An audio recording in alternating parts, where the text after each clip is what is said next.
7 years. Thank you. So David reigned in Hebron for 7 years, and then he reigns in Jerusalem for how many years? Anybody? The rest of the years. Yeah, the rest of the year. That made up 40 altogether. Yeah, so 7 from 40, you're right. It's 33 years. I couldn't work it out. There you go. All you gotta do is a little bit of math there. It's take 7 off the 40 and you got right. It's 33 years. David reigned for a total of 40 years over Israel. First 7 years was over just the tribe of Judah, and the rest was over all of Israel. Some of the spiritual triumphs of David: the transportation of the ark and the institution of the Davidic covenant. Now, we know that David's heart was always towards the things of God, because we saw it from the time he was a youth. When he was out with the sheepfold, looking after the sheep, we see that David worshiped God, loved God, played before God, and yet when he comes into his kingship, into his own right, we see David's love for God never falters. Yes, David made mistakes. Yes, David fell. But in every instance that I read in the Word of God, whenever David made a mistake, whenever David sinned, the first thing he did was he ran into the house of God. He would either grab hold of the horns of the altar, or he would lay prostrate on the floor before the altar, and that was just a sign of full submission, and he would call out to God. Even when he was an adulterer, a murderer, everything, he did not. I admire David because he did not run and hide from God. But every time he was exposed for who he was, he ran straight to God. Wow, that says a lot. David's heart was always after the things of God. Yes, he messed up, and he messed up big time. But yet he still never lost his desire for the things of God. That's why he went after the ark. And we know that in the first time that he went after the ark, he did it the wrong way. He built a brand new cart. There was never anything on that cart before. And he thought he was doing the right thing.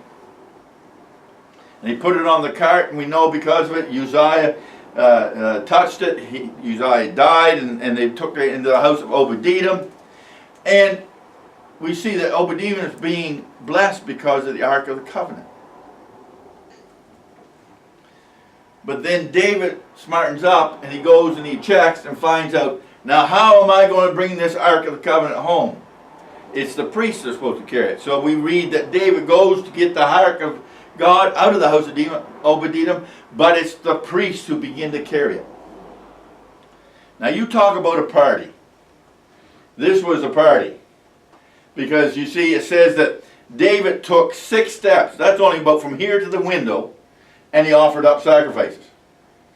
Then he went another 6 steps here to the window and offered up sacrifice. Wow, that didn't happen overnight. I mean, that was a whole day affair. That was one wicked party, if we would say it today. All just to get the Ark of the Covenant back into Jerusalem, where he lived, so that Ark of the Covenant would be close to him. In other words, what we can see is David wanted the presence of God close by. We want it in us. We want the presence of God. I mean, I'm telling you folks, I don't know about you, but when you get in one of those services where the presence of the Lord is so sweet and so heavy in a service, how many of you want to run out and go to McDonald's? None? None of us. We just want to stay in the presence of God. We want to stay where he is, and we just want to enjoy his presence. That's what David was like. And I love David and for that aspect. The third thing about David was his military triumphs. David triumphed over his enemies. He had a righteous rule. And he was over Ammon and Syria. So these are the triumphs of David. Now let's look at the 2 transgressions of David. The first one was the sin of adultery, and then we know that was with Bathsheba. And then there was the sin of murder, which was Bathsheba's husband, Uriah, being killed. Even though it was done in battle, it was still murder, because David orchestrated that event. Because of it, David ended up having trouble in his own house. He has to face the prophet Nathan, who comes in. And you ever notice that God uses a nice little story to talk to David? And David, he gets all riled and upset, and he says, whoever did this, he needs to die, he needs to be condemned. And then Nathan looks right at him and says, buddy, you're it. You're the one who caused all this problem. You're the one who did the thing when you took Uriah and had him slain. And David smote in his heart, and what happens? The first thing that we see, David's son that is born of Bathsheba is going to die. And here we see what I said earlier. David runs into the house of God, and he begins to fast and pray for almost, I think it's 7 days, until the child finally dies. And we see that David, when he finally realizes the child is dead, he gets up, he cleans himself up, he eats, and his servants are wondering, why, David? Why would you do?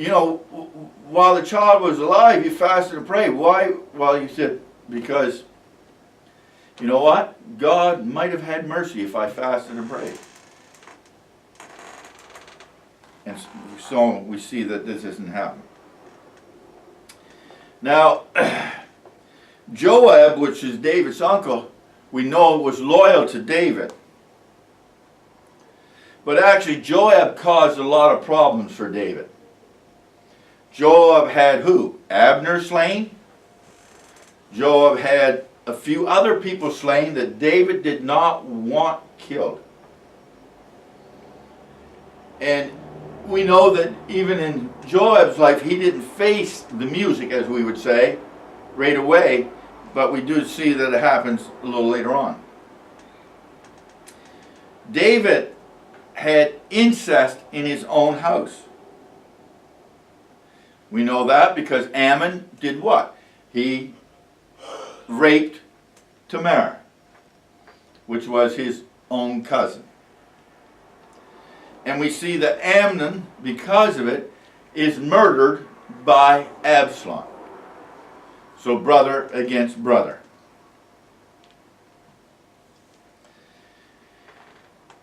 The next part is the troubles that David had in the kingdom. David didn't just have trouble in his house, but he had trouble in the kingdom.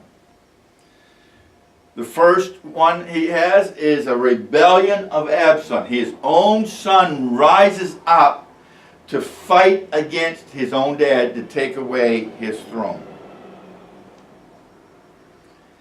We read stories, we see stories, and all these different ones where children rise up against their parents because of what? Inheritance or business or any other thing to try and destroy their parents. And so we see here that David gets this too because Absalom. But then we see Absalom is murdered. And you know who his murderer is? Does anybody? It was Joab. By the way, Absalom was murdered by Joab, even though David has told Joab, don't do it, don't hurt the lad, don't do anything to him. David is restored as king, and so we see that David goes back to Jerusalem and he reigns there for the rest of his days. Now, some of the other things that we need to look at is the fact that David, when he heard the story of Saul's death at the beginning, it was not something that he wanted. Because when he heard the story of Saul's death, because he thought he was killed by an Amalekite, he tore his clothes and he began to weep. When the Jewish people would tear their clothing, matter of fact, they stopped doing this in later years. What they did, they basically had a piece of cloth that was used to rip instead of their clothing, because they didn't like the idea of destroying their clothing. But when they ripped their clothing, it just didn't mean that they were ripping their clothing. It meant absolute sorrow. So whenever you hear that, then describe that the high priest ripped his clothes or whatever, it meant absolute sorrow or heaviness on their heart. And we know that David kills the ones who come and say they have slain Saul.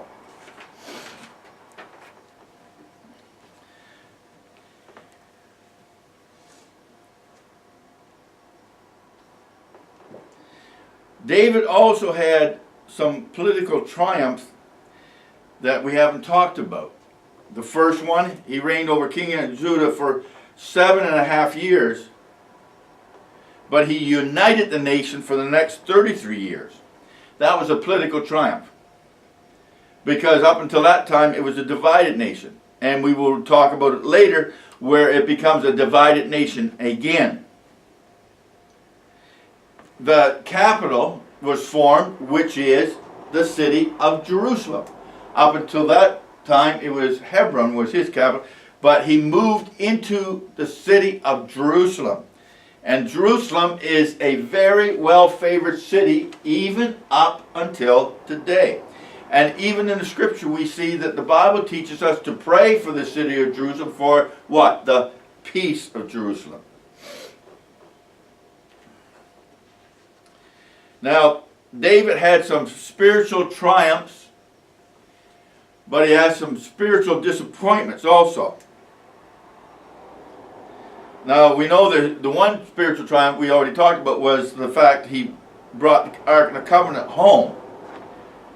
But one of the other spiritual triumphs they thought he had was that he was going to be allowed to build the temple of God, because Nathan told him, go ahead and do it, whatever's in his heart. But then God spoke to him, and he had to go back and tell him, no, you can't do it. You ever get told to do something, and you're all excited, and you get ready to go do it, and bang, somebody comes back and says, no, you can't do that. Can you imagine the disappointment in David's life? But we know that David, in his excitement, because even though David is told he can't build it, he is also told that, his children are going to serve on the throne for generations to come. And so David feels he is privileged, and he is privileged. He begins to prepare for the building of the temple that Solomon was going to do. Now, we know that Solomon had to still get a lot of produce and products together to build the temple, but David in himself, it was in his heart to build the temple of God, began to plan. And he began to gather the materials so that the construction could begin as soon as Solomon took to the throne.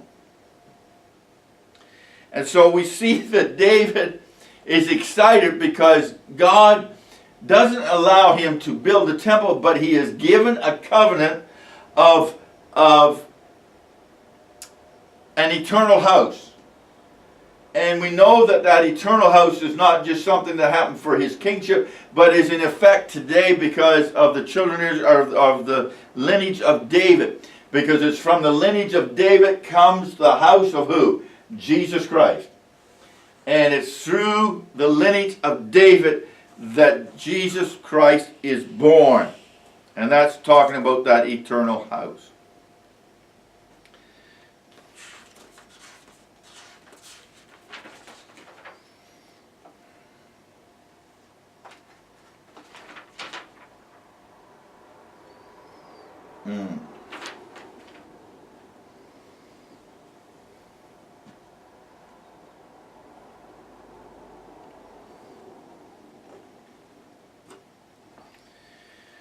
All right, so David's transgressions and troubles. Let's look at that for a few moments. I've got about 12 minutes left. And because of David's transgression, we already stated that the child that is from this union dies. We already stated about Absalom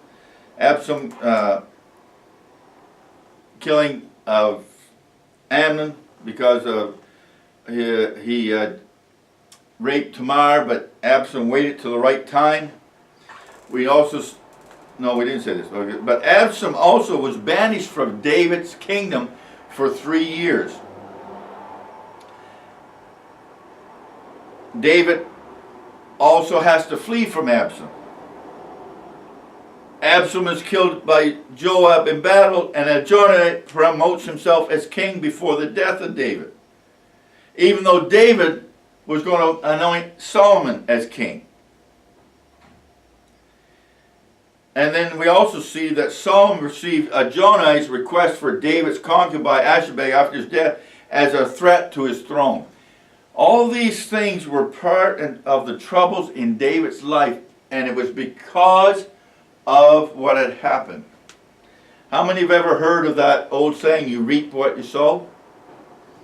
Be careful what you do, because it'll come back to bite you. Be careful what you say, because it could come back and bite you. All these things we can see happening in David's life because of these troubles. Now just a quick diagram of 2 Samuel. Chapter 1 through 10 is actually about David's triumphs. Chapter 11 is about David's transgressions. And chapter 12 through 24 is all about David's troubles. The topics of chapter 1 to 10 is all about success, success, success. Chapter 11 is all about sin. And chapter 12 through 24 is all about failure. Again, chapter 1 through 10 is about obedience. Chapter 11 is about disobedience. And chapter 12 through 24 is about judgment. So you see, when we begin to look through 2 Samuel, we see the rise, the fall, and the subsequent rise again of David in his kingship and his leadership to the house of Israel.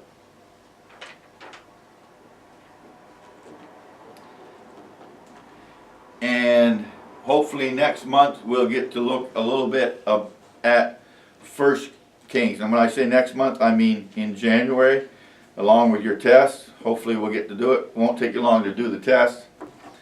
And we'll begin to look into 1 and 2 Kings a little bit. Okay? Any questions? Nope. All right, you got about 6 minutes and your next class will start. Thank you.